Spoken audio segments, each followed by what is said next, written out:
Araw sa inyo guys. Ito may panibago naman tayong DIY na mga gagawin. Dahil kasi kayo ng piso or thousand nito guys. Ito, napakadali lang. Kayo na lang maggumawa. Okay? Paano maghanap ng electrical source ng sasakyan? Ating sasakyan. Kahit anong sasakyan. Kahit motor pa man yan. Or sasakyan, maban, pick up, or auto, kahit ano klase sasakyan, 12 volts or 24 volts. Ito lang guys, kailangan lang natin ng test light. Siyempre ito, yan, test light na isang clamp niya. Okay, tinanggal natin ang ating positive guys. Yan, tinanggal natin ang positive. Yan, ito ang negative niya, ang positive, tinanggal natin. Siyempre yan, testing muna natin kung gagana ba ang ating test light. Yan, gumagana. Guys, kita nyo? Okay, dito naman tayo. Ibig sabihin nito, tinanggal natin ang ating positive, so wala nang linya. Bakit siya umilaw? Ito ang hanapin natin. Yan, yan guys. Yan, clip natin dito, tapos dito. Yan, bakit siya umilaw? Siyempre, iilaw yan dahil nakabukas ang ating door.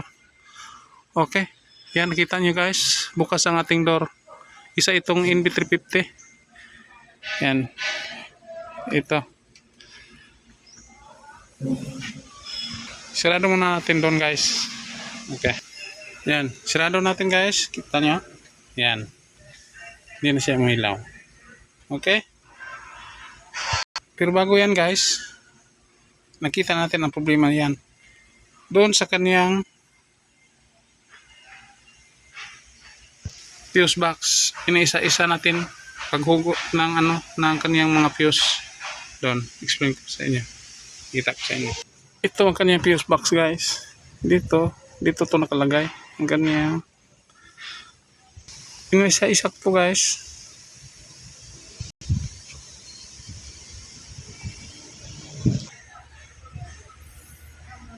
Yan guys, kita niyo. Umilaw ang ating fuse light. Yan, kita niyo. Umilaw. Okay guys, ito hugutin ko dito. Mawawala yan. Siyempre, gumamit tayo ng ito ang kaniyang fuse puller, pero mas madali itong kaniyang, ito na lang long nose. Ito na isa-isa ko to kanina. Yan, pinunod ko to, walang nangyari. Ito, nilinisan ko na lahat ito. Yan, pagbunot ko, yan, ito ang kaniyang electrical parts. Yan, nakita nyo guys, 15 amperes. Ito guys, yan, electrical parts 15 amperes.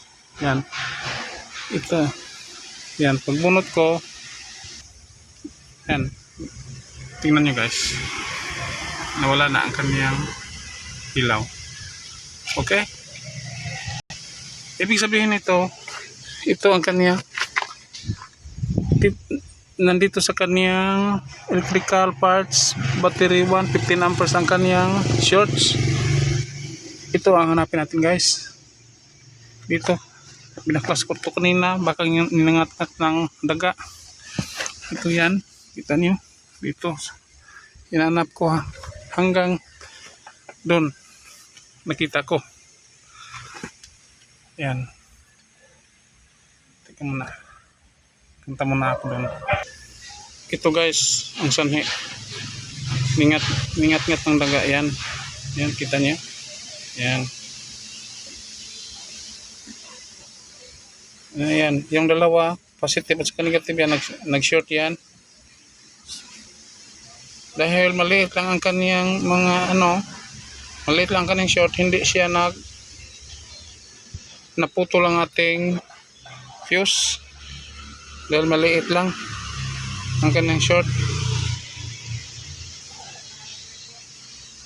Ang problema nito, hindi nag-start ang kaniyang ating engine. At saka nagbi-blink dito. Nagbi-blink ito. Nagbi-blink. Mga ilaw. Nawala. Okay.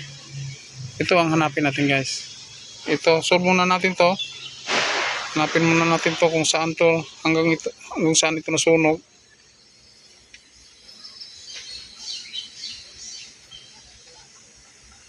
Okay, sana ito lang ang kanyang ingat-ngat. Okay guys, ganito lang, napakadali maghanap ng electrical short sa ating sasakyan.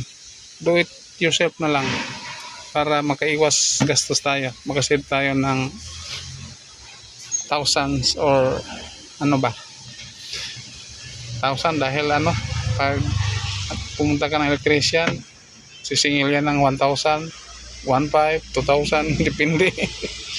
Dahil binaklas natin to, sinimulan na natin doon, binaklas kanina, tapos dito na tayo hanggang nakita natin dito siya nagbahay. Dahil ito ang pruiba na nandito siya, yan, kinain niya ang ating foam. Kita nyo guys, yan, foam dito sa kanyang, yan, ito, kinain niya ang ating upuan.